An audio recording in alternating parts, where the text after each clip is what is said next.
Bhuvanagiri parliament నియోజకవర్గంపై CM Revanth Reddy సమీక్ష ముగిసింది. ఉదయం జూబ్లీహిల్స్ లో ఎమ్మెల్యే కోమటిరెడ్డి రాజగోపాల్ రెడ్డి సమావేశం నిర్వహించారు. సమావేశానికి ఎంపీ అభ్యర్థి చామల కిరణ్ కుమార్ రెడ్డి సహా పార్లమెంటు పరిధిలోని ఎమ్మెల్యేలు, సీనియర్ నేతలు హాజరయ్యారు. భువనగిరి సెగ్మెంట్ లో గెలుపు వ్యూహాలపై చర్చించారు. ప్రచార వ్యూహాలపై నేతలకు రేవంత్ రెడ్డి దిశానిర్దేశం చేశారు. ప్రభుత్వం అమలు చేస్తున్న పథకాలను ప్రజల్లోకి తీసుకెళ్లాలని సూచించారు. ప్రభుత్వం ఏర్పడిన 100 రోజుల్లోనే ఇచ్చిన 6 గ్యారంటీలలో 5 అమలు చేస్తున్నామన్న విషయాన్ని ప్రజల్లోకి తీసుకెళ్లాలని సూచించారు.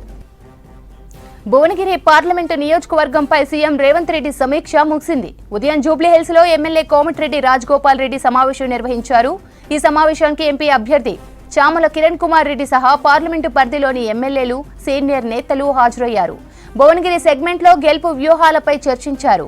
ప్రచార వ్యూహాలపై నేతలకు రేవంత్ రెడ్డి దిశానిర్దేశం చేశారు. ప్రభుత్వం అమలు చేస్తున్న పథకాలను ప్రజల్లోకి తీసుకెళ్లాలని సూచించారు. ప్రభుత్వం ఏర్పడిన 100 రోజుల్లోనే ఇచ్చిన 6 గ్యారంటీలలో 5 అమలు చేస్తున్నామన్న విషయాన్ని ప్రజల్లోకి తీసుకెళ్లాలని సూచించారు.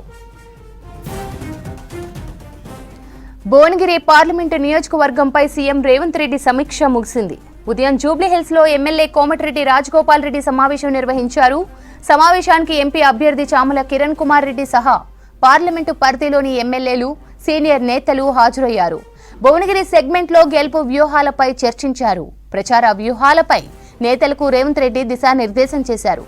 ప్రభుత్వం అమలు చేస్తున్న పథకాలను ప్రజల్లోకి తీసుకెళ్లాలని సూచించారు. ప్రభుత్వం ఏర్పడిన 100 రోజుల్లోనే ఇచ్చిన 6 గ్యారంటీలలో 5 అమలు చేస్తున్నామన్న విషయాన్ని ప్రజల్లోకి తీసుకెళ్లాలని సూచించారు. దీనికి సంబంధించి మరింత సమాచారం రాజు అందిస్తారు. రాజు, ఈ మీటింగ్ అప్డేట్స్ ఏంటి? Thank you Sravanthi. Bhuvanagiri parliament స్థాయి సమావేశం మునుగోడు ఎమ్మెల్యే రాజగోపాల్ రెడ్డి నివాసంలో జరిగింది. సమావేశానికి సీఎం రేవంత్ రెడ్డితో పాటు మునుగోడు పార్లమెంటు నియోజకవర్గ పరిధిలో ఉన్న ఎమ్మెల్యేలు హాజరయ్యారు. ఒక జనగాం సంబంధించిన ఎమ్మెల్యే కాంగ్రెస్ పార్టీకి లేకపోవడం వల్ల అక్కడ డీసీసీ ప్రెసిడెంట్గా ఉన్న కొమ్మూరు ప్రతాప్ రెడ్డి హాజరయ్యారు. మిగిలిన ఇబ్రహీంపట్నం కావచ్చు, ఆలేరు, దాంతోపాటు నకరేకల్, తుంగతుర్తి, భువనగిరి ఈ అసెంబ్లీ నియోజకవర్గాలకు సంబంధించిన ఎమ్మెల్యేలు హాజరయ్యారు. అయితే భువనగిరి పార్లమెంటు నుంచి కాంగ్రెస్ అభ్యర్థిగా చామల కిరణ్ కుమార్ రెడ్డి ఈసారి పోటీ చేస్తున్నారు. కోమారెడ్డి బ్రదర్స్ పూర్తిగా సహాయ సహకారాలు ఇవ్వడానికి సిద్ధంగా ఉన్నారు. కోమారెడ్డి బ్రదర్స్ అంటేనే ఒక బ్రాండ్. కోమారెడ్డి వెంకరెడ్డి ఇప్పటికే దక్షిణ భారతదేశంలో అత్యధికంగా మెజార్టీతోని చామల కిరణ్ కుమార్ రెడ్డిని గెలిపిస్తానని ఆయన కూడా చెప్పడం జరిగింది. రాజగోపాల్ రెడ్డి భువనగిరి పార్లమెంట్ నియోజకవర్గానికి ఆయన ఇన్ఛార్జిగా ఉన్నారు.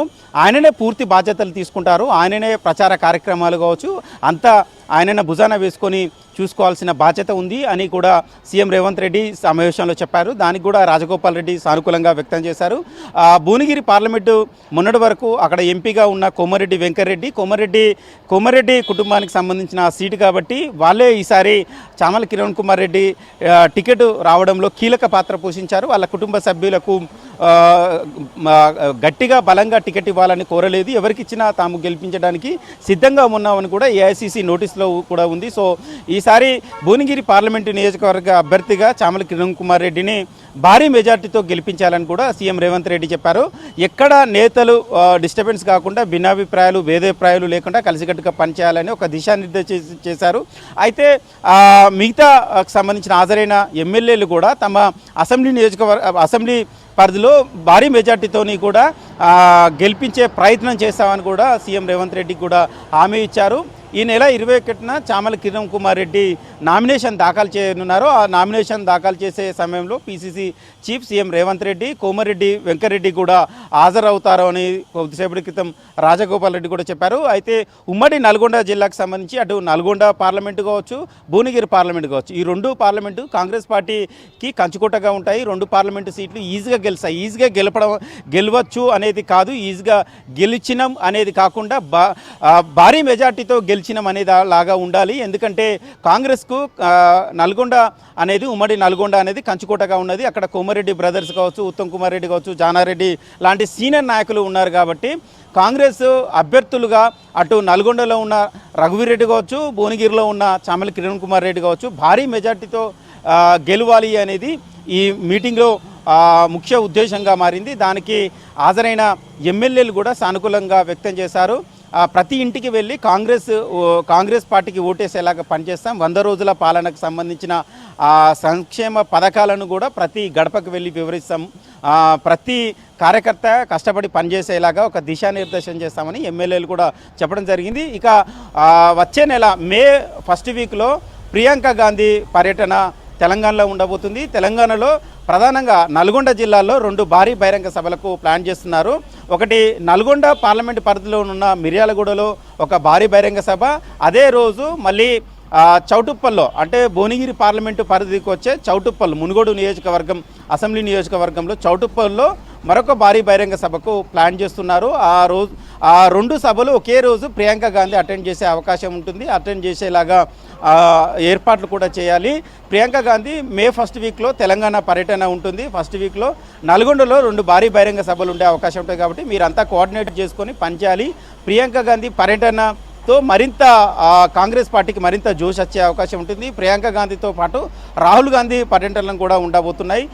ఉత్తర తెలంగాణ, దక్షిణ తెలంగాణ 2 ప్రాంతాల్లో కూడా ఈ జాతీయ నాయకత్వం రాహుల్ గాంధీ, ప్రియాంక గాంధీతో పాటు ఇతర నేతల పర్యటనలు, ప్రచారాలు కూడా ఉండబోతున్నాయి అనేది కూడా ఈ భువనగిరి పార్లమెంటు సమావేశంలో PCC chief CM Revanth Reddy వివరించడం జరిగింది. అయితే ఫస్ట్ మిర్యాలగూడ సభ అయిపోయిన తర్వాత చౌటుప్పల్లో భారీ బహిరంగ సభ నిర్వహించాలని రాజగోపాల్ రెడ్డి సమావేశంలో కోరినట్టు తెలిసింది. దానికి మునుగోడు నియోజకవర్గ ఎమ్మెల్యేగా తాను భువనగిరి పార్లమెంట్ నియోజకవర్గ ఇన్ఛార్జిగా ఉన్నాను కాబట్టి నా నియోజకవర్గంలోనే ప్రియాంక గాంధీ సభను పెట్టుకొని సక్సెస్ చేస్తాను, ఆ బాధ్యత నేనే తీసుకుంటానని కూడా కోమరెడ్డి రాజగోపాల్ రెడ్డి కూడా కోరినట్లు తెలుస్తుంది. సో మొత్తానికైతే ఇవాళ జరిగిన ఒక భువనగిరి పార్లమెంటు స్థాయి సమావేశం అయితే చాలా వరకు నేతల అభిప్రాయాలు అన్నీ తీసుకున్నారు. భారీ మెజార్టీతో గెలిపించడానికి కృషి చేస్తాం. తెలంగాణలో కాదు దక్షిణ భారతదేశంలోనే భువనగిరి పార్లమెంట్ నియోజకవర్గం అభ్యర్థి అత్యధిక మెజార్టీ దాదాపు 2.5 లక్షల మెజార్టీతోని గెలుపొందడానికి కృషి చేస్తామని కూడా నేతలందరూ ముక్తకంఠంతో ఓపెన్గా చెప్పడం జరిగింది. దానికి రాజగోపాల్ రెడ్డి కూడా పూర్తి బాధ్యతలను నేనే తీసుకుంటానని అంతకంటే ముందే స్టార్టింగ్లోనే కోమరెడ్డి బ్రదర్స్ గురించి కావచ్చు, కోమరెడ్డి అంటేనే బ్రాండు అనేది వివరించారని చెప్పింది. వాళ్ళ కుటుంబ సభ్యులకు సంబంధించిన టికెటే ఇది. కానీ చామల కిరణ్ కుమార్ రెడ్డికి టికెట్ ఇవ్వాలని నేను కూడా కోరడం జరిగింది. ఏఐసిసి వాళ్ళు కూడా చెప్పడం జరిగింది. దానికి కోమరెడ్డి బ్రదర్స్ కూడా సానుకూలంగా వ్యక్తం చేయడంతోనే ఆయనకు టికెట్ వచ్చింది. ఆడ గెలుపు అనేది చాలా ఈజీ, కానీ మెజార్టీతో గెలవాలి అనేది కాంగ్రెస్ పార్టీ ముఖ్యంగా ఉన్న టాస్క్. ఆ బంపర్ మెజార్టీ, భారీ మెజార్టీతో గెలవడానికి ఏ విధంగా పనిచేస్తారో పనిచేయండి, దానికి పూర్తిగా రాజగోపాల్ రెడ్డి బాధ్యత తీసుకుంటారని సీఎం రేవంత్ రెడ్డి చెప్పడం జరిగింది ఈ మీటింగ్లో. సో మొత్తానికైతే ఈ నెల 21న చామల కిరణ్ కుమార్ రెడ్డి నామినేషన్ వేయనున్నారు. దానికి సీఎంతో పాటు కోమరెడ్డి వెంకరెడ్డి అదేవిధంగా ముఖ్య నేతలు కూడా హాజరయ్యే అవకాశం ఉంది. Shravan. Right Raju, thank you.